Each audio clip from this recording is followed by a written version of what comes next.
You're listening to Autumn on the Air, the weekly podcast that brings you conversations about the impact of research commercialization and the people who make it happen. Join us for interviews with patent and licensing professionals, innovators, entrepreneurs, and tech transfer leaders on the issues and trends that matter most.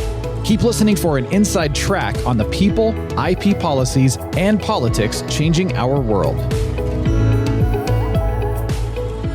Welcome to Autumn on the Air.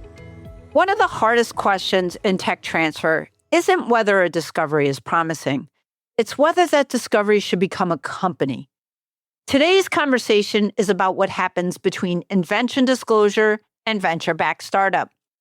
I'm joined by Omar Zahr, Chief Technology Officer at TandemLaunch, a venture creation firm that builds companies around university technologies in partnership with global industry and academic networks. Omar began his career as a researcher at McGill University, completing a Ph.D. in materials chemistry before moving into venture development. Over the past several years at TandemLaunch, he has worked at the intersection of deep tech, founders, and university IP, helping turn early-stage research into investable startups. Welcome to the podcast, Omar. So excited to have you here on the air. It's a pleasure to be here. Thank you for having me. Yeah, well, welcome to Seattle. It's been a really great conference so far, and really appreciate you being on the podcast. And I thought the best way to kick the podcast off is to ask you a little bit about your journey, because you started as a materials scientist working on optical metamaterials. What made you move from research into venture creation? I wish I could say it was planned in advance. Back then, I tended to follow what I found curious and interesting. And I had joined McGill with the intention of originally becoming a doctor, realizing midway through that I didn't have the temperament to be one at all. And so decided to do a Ph.D. And I'd found a professor who'd just come from Washington, D.C., from the Naval Research Laboratory named Amy Blum. And she was working on using viruses to assemble nanoparticles into these exciting optical structures. And I fell in love with the idea, joined her lab, despite the fact that it was completely new. And I graduated with a degree in virus self-assembly about 7 years later. So, Omar, what did you see in academia that made you realize commercialization needed more intentional support? It's an interesting question. I don't know that I saw the challenge at that moment, but I was extremely excited thinking about what could happen if the work we were doing in that lab went out there and what that would look like. And so I think that sparked an interest in what that process was. But it was only when I graduated and literally stumbled on TandemLaunch almost by accident that I started to understand the scope of the problem and got very interested in trying to solve the problem itself. So for our listeners maybe who aren't familiar with the model, how does TandemLaunch differ from a traditional incubator or VC? So TandemLaunch started in about 2010 and essentially did all of the above. It only became a VC in 2013, though. The VC part, you can think of it as almost the financial engine that runs the main thing, which is TandemLaunch, the studio. The studio's focus is on bridging the gap between the invention at the university and a fully formed seed-funded startup. And so it goes through all the stages of company creation, incubation, acceleration, and then eventually the spin out of the business as a seed stage startup. And so it's really an end-to-end turnkey company creator. So given that, how do you evaluate whether a university technology is company ready? There are a lot of dimensions that go into it, but I suppose primarily we want to see that the driving scientific concept, the underlying proof of principle is demonstrable and real. And so often that's a lab bench prototype, maybe it's a hacked together demo, but we just want to see it do what it purports to do to some extent to tell us that the scientific uncertainty, or at least the scientific uncertainty to the first embodiment of the product is baked out. And that at least until that first market entry, it's a matter of execution and engineering risk rather than any scientific discoveries that we have to still make along the way. So given that, and from your perspective, what signals suggest that technology should become a startup rather than maybe being licensed to an existing company? So I guess to answer that, I want to talk a little bit maybe about the bigger process, which is that we can't so much commercialize a technology as we have to build a story of a business first. And so often the technologies that we find either respond to a story that we've already formed in our minds or stimulate the creation of a story of what a business would look like. And for that exercise, we actually try to envision what the company would look like if everything goes right. At the very end, everything is successful. What does that exit look like? What does that business model look like? And then we work backwards from there to end up at the answer. And so if we can't form an idea for a fully operating business, a successful one, with that invention, then we have to ask ourselves whether it's incomplete because we need more technologies to fill up the story, or whether or not maybe it's appealing to a feature of an already existing business or product. And so that then starts to inform us on whether or not direct licensing might be more appropriate. So given that, how or what makes a tech transfer office an effective partner for a venture creation? Well, I can say deterministically that not having a technology transfer office makes it impossible. I would say so, yes. That makes it way too challenging. We've actually never successfully worked directly with an inventor without having a technology transfer office there. And it's nothing to do with the inventors themselves, but just all the aspects you have to keep in mind that inventors just have either no experience or no interest in dealing with. First and foremost, their own protections, right? Because we are on the other side of the table. And so we know that our reputation, our livelihood is based on being able to protect our inventors and our universities. But inventors should be thankful that they have an organization there structured to actually make sure that that's true, regardless of the intentions on the other side. And so it becomes essential for organizing these deals, for creating predictability, for accelerating negotiations, and also for making sure that the intellectual property is taken care of. Yeah, talk a little bit about that and the importance of having IP clarity early on in the process. Right. So for us, clarity in IP is less about extremely well-formed patent families, because we're often coming in very early. There's often a provisional if we're lucky, and if we're unlucky, a paper that's come out and we're trying to catch the grace period before it expires.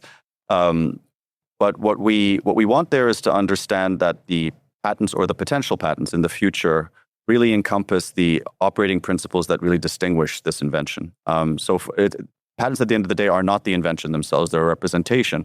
And so we want to make sure that the underlying technological solution, the differentiator, is articulated well in those patents. And not necessarily cleanly. We've often just rushed to file the entire paper, just make sure every other embodiment we can think of is in there. But completely rather than just cleanly.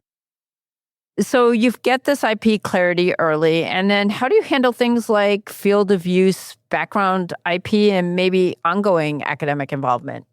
Yeah, so these are contexts that can be points of friction or, create difficulties in negotiation if we don't understand that there are good reasons why universities have certain policies on these things. So, for example, it's pretty standard that a university will want to field restrict their license if they believe it has multiple applications. It's very difficult for us to do that because we cannot predict where this business is going to go in advance. And so, but we do accept that this business probably won't go everywhere unless it becomes a platform. And so the university does need some form of lever to be able to check in and say, hey, are there unused fields here? This is taxpayer money, and so we understand the obligation there. And so what we try to do is figure out creative ways to match the incentives and the principles without necessarily resorting to traditional licensing terminology. So in our case, for example, with fields, we'll often invert it. All fields for a few years, and then if you're not commercializing something and there's an external licensor ready to go, then the company has to prove or justify its continued reservation of that field, and so on. And you can think of it in those terms.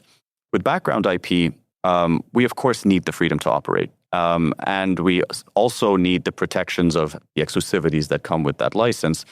But we also appreciate that the university doesn't control every source of IP around them. And so we have to take on some of that burden too.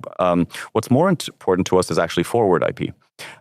We are often catching these research arcs in the middle of their stream or at the beginning. And so some critical improvements might appear along the way. And if they end up being existentially important for the technology to operate, then we really need to make sure that they're folded into this story and that the license doesn't represent just a strict inventory of current assets, but a principle around this startup being the vehicle for the commercialization of this technological concept.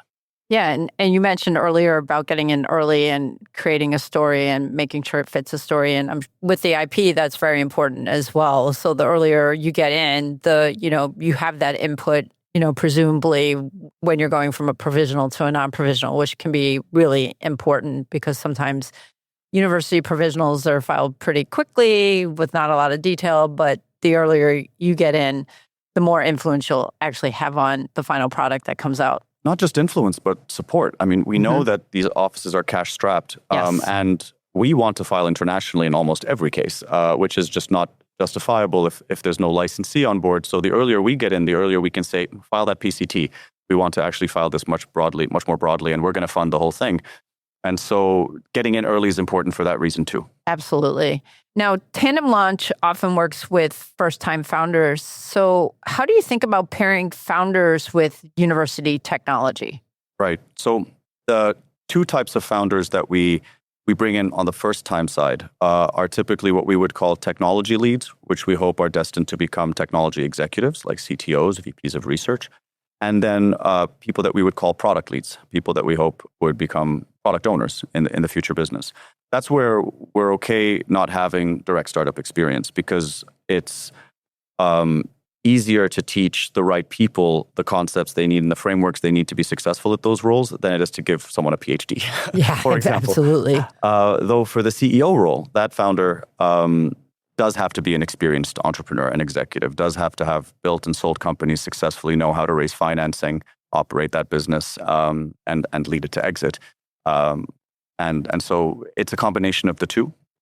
And identifying the ones that the right people is a constantly evolving system because you're trying to judge people on potential that you see from signals rather than on realities. And so we often get that right. Sometimes we get it wrong. The structure of how we commercialize our businesses is such that the company is protected. The university's IP is protected in that process as well as their equity. But also, we are an ecosystem at this point. So while a person might not be right for a certain position in one of our portfolio companies, we want to keep good people in the family. And so we often look for ways that we can put them somewhere where they'll thrive.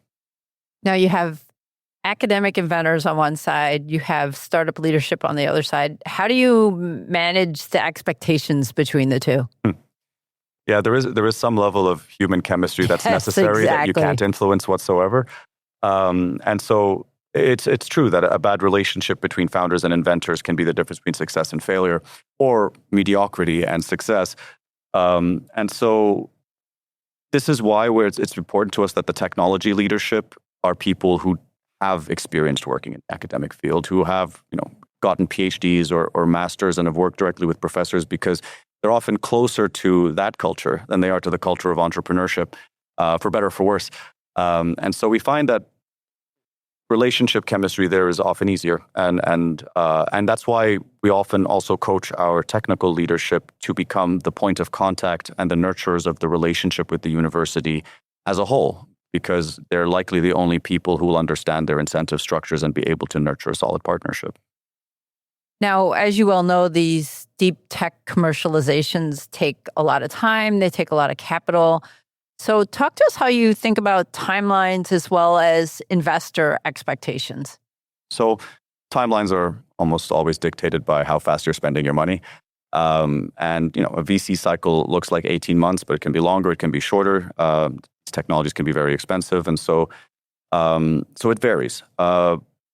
Investors want to know what their money is going to achieve. And what investors want to do is see their money reduce material risk on the way towards the next valuation, the next increase in the company's value. Actually, the company's value increases with a decrease in risk, essentially, if they buy into the vision of the problem.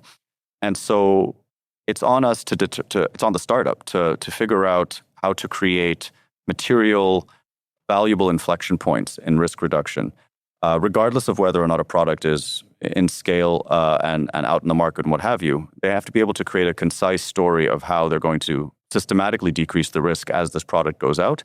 And that timeline needs to match investor expectations on their return. For deep tech, that can be longer, But often it's not so much the length of time that matters as much as the lack of signals when it comes to the risk reduction. So many of these technologies get incorporated into rather complex supply chains where you're licensing to OEMs. And those can look a lot like going from 0 to 100. Very difficult to measure intermediate states there. And so this can turn off investors. It can worry them. And so it's on the startup to figure out how else they can create signals of that kind of market traction in a way that investors recognize. And kind of keeping on this theme for a second, how do you position deep science in a capital market that sometimes really wants faster returns? I mean, I guess this is one of the core reasons why TandemLaunch exists. Exactly. Yeah. But you do need a structure and a mindset that is fundamentally interested, passionate about, obsessed with, if you will, getting these technologies out there and willing to take on interesting, different models that other VCs are not willing to take on. We are common share investors, which is unusual. We are investors in our own fund. We don't take management fees, for example, or carried interest. These remove certain structural constraints that allow us to behave the way we do with universities and to see, I think, our companies to success with a set of strategies that aren't available to others. Now, TandemLaunch leverages global industry networks. At what stage do corporate partners start to enter the picture? Before the company even begins. And before we find the technology more often than not, one of the benefits of focusing in a set of industries, TandemLaunch, because of our founder, Helge Sietzen, who himself built a startup, notably a startup commercializing HDR display. It eventually got purchased by Dolby and is what we now all know as Dolby Vision. Seeded a network in the consumer technology industry. And so that was our original focus, and I'd say still is our primary go-to. And so we have a very strong network there to surface new problems, validate technologies that we locate. But since then, we have started to move into other industries and similarly are growing our networks in those spaces to continue the same process. So do you find having these early industry relationships helps to strengthen a startup's credibility? Absolutely. And in two ways. The first is to be able to say that you were able to negotiate and partner with an organization and a research line that was years in the making and has years of innovation packed into there, and that you get to take that immediately and get going with it is very powerful from a valuation perspective and from a competitive advantage perspective. But also, the fact that you can organize that deal, work with the university successfully and such, I would say it's a skill set that is not broadly available. And so niche skill sets that provide you unique access to assets like this is something that's also very valuable, and investors see that. So we're here at the autumn annual meeting in Seattle, and most of our listeners are tech transfer professionals. So I wanted to ask, if a tech transfer professional is evaluating whether to pursue a startup pathway for a technology, what do you think are some of the questions they should ask early on? Right. That's an interesting question. I guess there's two ways to look at this. The first is questions about the technology and the problem it's solving. And what we like to do is actually disconnect from the market problem for a second. I find that people rush to identify markets too quickly and often miss out on the broader opportunity, the bigger picture. So where we start is, what is the technological problem that's being solved here? The scientific problem, if you will. The one that isn't connected so much to the human side, but is really just the objective issue. And then you take that problem and see where it intersects across the market. And that's how you can start seeing whether or not, okay, is this something that could be represented as different products across markets and therefore provide optionality for a startup? Is this something that's foundational from which you can envision a product line emerging? Or is this something that a lot of products already exist for, but it really improves on a specific component of? And you start to build a picture of what the technology's substance means in the market and what it can produce. But the other way you figure this out is by talking to people, being in contact with the industry. Just because technology might be unsuitable for a startup doesn't mean it might not end up in one. And just because a technology is suitable for a startup doesn't mean it might not be better off directly licensed to a company if you have a company willing to provide the university with the right value for it. So I think there's also that external environment that really makes a difference as well. Yeah, absolutely. And, given your experience, what's one mistake that you see tech transfer offices maybe making repeatedly? Yeah, the dialogue on mistakes becomes such a stereotypical conversation of the differences between industry and universities. And so I generally don't like to delve into them. But I would say maybe less about mistakes, but maybe something that isn't as appreciated is that moving slowly in things like negotiations is more than just an inconvenience. It's often a massive perceived risk. And a company and its timelines can only tolerate those open risks for so long before they have to collapse that ambiguity. And so a vast number of deals break, not because they weren't going to end up somewhere good, but because they took too long to get there. And so I would say finding ways to empower the point of contact, the technology transfer officer on the line, so that they can make autonomous decisions on these licenses would be one way to address that. Because not every term is at least I've met extremely intelligent technology transfer offices with better negotiating skills and term ideas than I have. And so giving them the freedom to author some of this and just providing some high-level gates for protection, I think could alleviate that a lot. Absolutely. I think that was a great way of phrasing it, that sometimes they take way too long. Yes, absolutely. So, Omar, how do you see the venture creation model evolving over the next 5 years? My hope is that it expands. I'm more convinced now than at any time that this is one of the most promising models for commercializing university inventions. And so I just hope to see more players out there. There's more than enough space. And it does require a different perspective on what the potential upsides look like. Exits in deep tech are rarely unicorn-sized. What I want to say is they're rarely fashionable. Yeah, that's a good way of phrasing it, for sure. But there are investment models that make that extremely lucrative for a fund. We are a very successful fund in terms of returns to our investors, as well as, we've got about $50 to $60 million under capital and about $700 million in portfolio value right now. So it can go very, very well, but you do have to be willing to break the mold a little bit on what your expectations are or how you model your fund.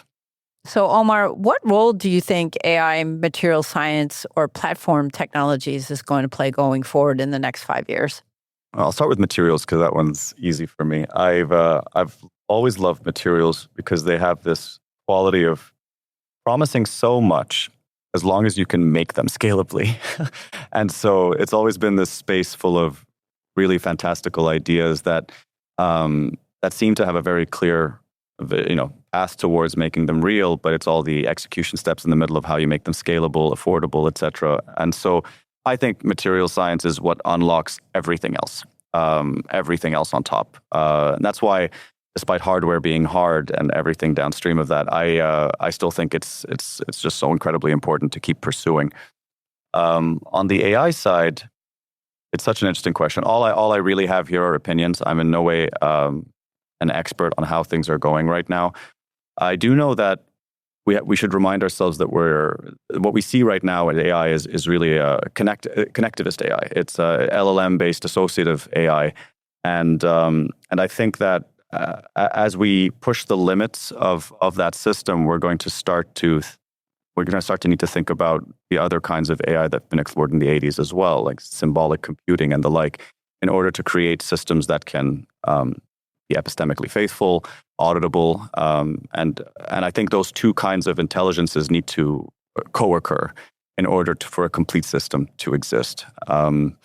Otherwise, I think we're in for quite a ride economically when it comes to this industry. I have some optimism that the way these industries are evolving is that this might be something that no one person gets to capture, no one company gets to capture, and that we all get to enjoy, much like the internet. And I think that's pretty wonderful. Yeah, it remains to be seen. It's going to be a very interesting few years for sure. Absolutely. Well, Omar, it's been a real pleasure having you on the podcast today. Thank you for being with us and talking all about TandemLaunch. It's been a lot of fun. Thank you. Omar, thank you for walking us through the realities of building companies around university research. There are a lot of decisions tech transfer professionals face every day, and your perspective brings a lot of clarity to that process. For our listeners, we'll include links to TandemLaunch in the show notes. If this episode sparked ideas about how your institution approaches spin-outs or founder pairing, share it with your team and keep the conversation going. Thanks for listening, and we'll see you next time on Autumn on the Air. Thanks for listening to Autumn on the Air with Lisa Mueller. Get social with us and share your thoughts. You can tweet us at AUTM or visit us online at autm.net. We'll be back next week on the air. Be sure to join us.